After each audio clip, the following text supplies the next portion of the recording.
The Essentials of Mahamudra by Khenchen Trenggu Rinpoche. The true nature of mind. The nature of mind is that it is not produced, it does not abide, and it does not cease. If the mind were an actual thing, it would be produced, it would eventually cease, and in between these two moments, it would abide. But when we examine carefully, we find this is not so. Therefore, we can say that the mind is not truly existent. The mind is empty. The nature of mind is also Dhamma Dhatu, the sphere of reality. Dhatu means that which offers no abstraction. If we were talking about space, we would say space is everywhere. There is no place we do not find space. Anything can come into and pass through space, but nothing will ever be limited by space. No obstruction indicates that there is an opportunity for anything to appear without being obstructed, as if by a mountain that stands in the way of something else. Dhammadhatu indicates that place where it is completely suitable for thoughts to be abandoned and for all the good qualities to increase. To say mind is both empty and Dhammadhatu means that it is not inherently established and is free from creation, abiding, and cessation. The characteristics of the mind is that it appears as samsara and nirvana. Because it is not a solid entity, the mind can appear as samsara and as nirvana. To ordinary persons such as ourselves, appearing as samsara and as nirvana may seem contradictory, but they are not. A discussion of the view of the Mayatmaka school may help us to understand this point. There are two divisions of the Mayatmaka school, the Savatantrika and the Prasanjika. In the Savatantrika school, appearances are considered relative or conventional reality, while emptiness is considered absolute or ultimate reality. On the relative level, appearances appear, but on the absolute level, they are empty. While there are some contradictions in the Svatantrika presentation, nevertheless, the explanations are helpful when we are beginning to understand emptiness. The Prasanjika view is a higher one than the Svatantrika schools. For Prasanjikas, emptiness and appearance are not contradictory. Thus, the Heart Sutra says, form is empty, emptiness is form. Form is not other than emptiness. Emptiness is not other than form. In this view, form and emptiness exist together. They have the same nature. It is like the appearance of an elephant in a dream. While the elephant appears in our dream, no elephant is actually there. The non-existence of the elephant and the appearance of the elephant seem contradictory. But in fact, they occur together. When we are on the path of inference, we consider form and emptiness to be like the elephant that appears in a dream. In this way, we come to understand the lack of inherent existence of various phenomena. When we are on the path of direct perception, however, we look straight into our mind and see it as emptiness, as lacking inherent existence. Mind lacks inherent existence, whether or not we are looking at it. The mind has been there from the beginning of time, and from the beginning of time, it has been without inherent existence. It is primordially free of production, cessation, and abiding. This section is called co-emergence. Co-emergence refers to the fact that the wisdom that realizes the true nature of phenomena is already present with us. Co-emergence refers to the fact that the wisdom that realizes the true nature of phenomena is already present within us. It is not something that needs to be newly generated.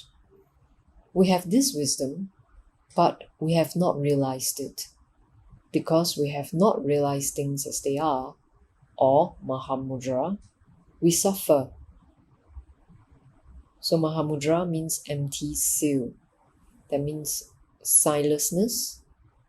The sign that we see and perceive are not separate. They don't exist independently. Through co-emergent wisdom, we connect with the reality of things that are already present within us. The terminology of co-emergence. When we speak about co-emergence, we are talking about nothing other than the mind's true nature. Thus, co-emergence means the clear light that is like space and that is the sovereign of all samsara and nirvana. When we speak about co-emergence, we are also talking about the inseparability of emptiness and luminosity. When ordinary people such as ourselves understand something about the mind's emptiness, we do not understand its luminosity. And when we understand something about the luminosity of the mind, we don't get at its emptiness. But in fact, the emptiness and luminosity of the mind are fully integrated. The emptiness of the mind is not an emptiness that negates luminosity. It is the utter groundlessness of the mind. And the luminosity of the mind does not solidify its ability to know. Emptiness and luminosity are not contradictory in any way. They are co-emergent. What is it that emerges together? It is phenomena, in Sanskrit also called Dhamma, and their essence or reality, in Sanskrit is called Dhammata. We might explain this by saying that there are phenomena, which includes things that are stable and things that move, and at the same time there is reality. That is how we experience things. Another way to describe this is to say that there is the appearance of phenomena, and at the same time, there is their true nature, which is emptiness. We tend to treat appearances or phenomena as being external to us, as having inherent nature, and as being real things. But the appearance of things and their suchness, their reality, their emptiness, are not sequential, such that first one of them occurs and then the other.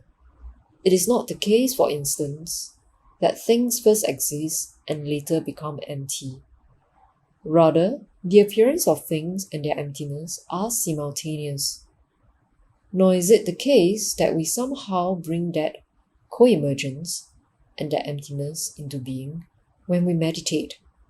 It is just that we normally do not recognize the co-emergence that is the nature of the mind and the nature of phenomena. Through meditating, we begin to understand it. There are several types of co-emergent wisdom. In the teachings of the Buddha in the suttas and the teachings of the Siddhas in the treatises, co-emergent wisdom is divided into ground, path, and fruition co-emergent wisdom. Ground co-emergent wisdom is the reality of luminosity and emptiness. Ground co-emergent wisdom is the reality of luminosity and emptiness. It is the mind in its basic nature. The wisdom has existed within us since the beginning of time, but we have not realized it. Therefore, we need to listen to a guru's teaching or a teacher's teaching, reflect on what we have heard, and meditate on what we have understood. Path emergent wisdom is when co-emergent wisdom is born within us. We become accustomed to co-emergent wisdom, and our familiarity with it increases further and further. Eventually, all of the adventitious stains on the mind, that is, elements not inherent to the mind, are cleared away, and all good qualities blossom fully. At that point, we achieve supreme siddhi, or enlightenment, which is fruition co-emergent wisdom. Two additional types of co-emergent wisdom are described in the Vajrayana Tantras. The fourth type arises through contemplative practices that involve manipulating the subtle winds and working with the subtle channels and its subtle drops. The union of bliss and emptiness is the fifth type of co-emergent wisdom. Further, the great teachers of the Kapkyu lineage have given explanations of co-emergence based on their own experience. The instructions of Gampopa. While the presentations of co-emergent wisdom in the Tantras and the treatises are very clear, they are not joined with the quintessential instructions. So, it is helpful to look at the quintessential instructions given by Gampopa, which describe co-emergence and the practice of meditation. Gampopa described two types of co-emergence: co-emergent mind and co-emergent appearances. Co-emergent mind refers to the point of realization when shamatha, meaning tranquil concentration, and vipassana, meaning insight, have been integrated, and we realize mind as it is, empty, luminous, and free from complexity. We then rest in this true essence of mind. The mind, however, has a resourcefulness or power that does not cease. That resourcefulness draws, that resourcefulness dawns as various appearances. Because these appearances have not passed beyond the nature of mind, they are called co-emergent appearances. In this way, we join the instructions on co-emergence with the practice of meditation. To help students understand their experience, Gampopa's student Gomchong furthered his terminology. He described three types of co-emergence: co-emergent mind itself, which could be regarded as the Dhammakaya; co-emergent appearance, which could be regarded metaphorically as the light of the Dhammakaya; and co-emergent thought, which could be considered as the waves of the Dhammakaya. Just as the ocean waves are not separate from the ocean itself, so thoughts are not separate from the mind itself. So when the Tantras and the Shastras speak of co-emergence as ground, path, and fruition, the quintessential instructions speak of co-emergence as mind itself, appearance, and thought. Then, in the instruction on Mahamudra, co-emergence is called unified co-emergence. What does that mean? There are three elements: mind, which simply means our mind; thought, mind that has become confused, agitated, and coarse; and Dhammakaya, the wisdom that realizes things as they are, ultimately. Originally, these three were together. Subsequently, they appear to us as separate.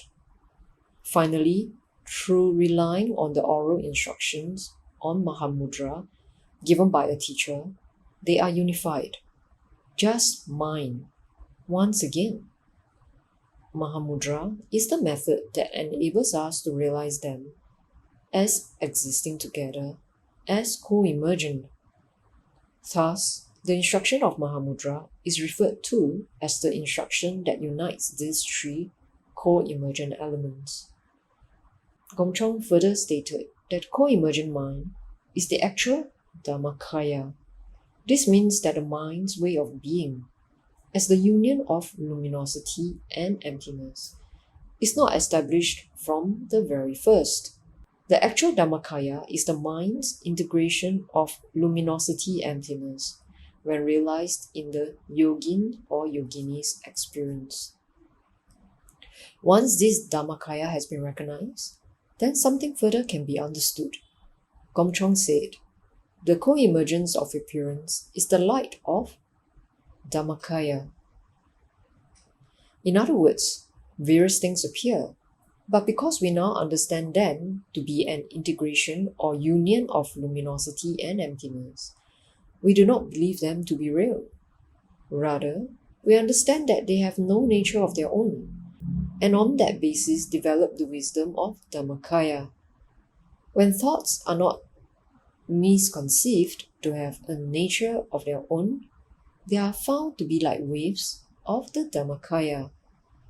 The inseparability of mind, appearance, and thoughts is both the actual Dhammakaya as well as the meaning of Dhammakaya. In other words, there is the Dhammakaya, which is the undifferentiability of co-emergent mind, co-emergent appearance, and co-emergent thought. And at the same time, there is the meaning of Dhammakaya, which is the undifferentiable co-emergence of those three. One aspect cannot be privileged over the others, for all three are inseparable and undifferentiable. When Gampopa spoke about the joining of co-emergence, he meant looking at thought from different points of view and seeing in it the four bodies of enlightenment. Gampopa's students, Mahamudra, took this a step further. He applied the notion of the joining of co-emergence to the three elements of mind, thought, and Dhammakaya. Mind, thought, and Dhammakaya are naturally joined from the very first, but we do not realize this. Through the practice of Mahamudra, we can discover the undifferentiability of these three, and when we do, that is the joining of co-emergence.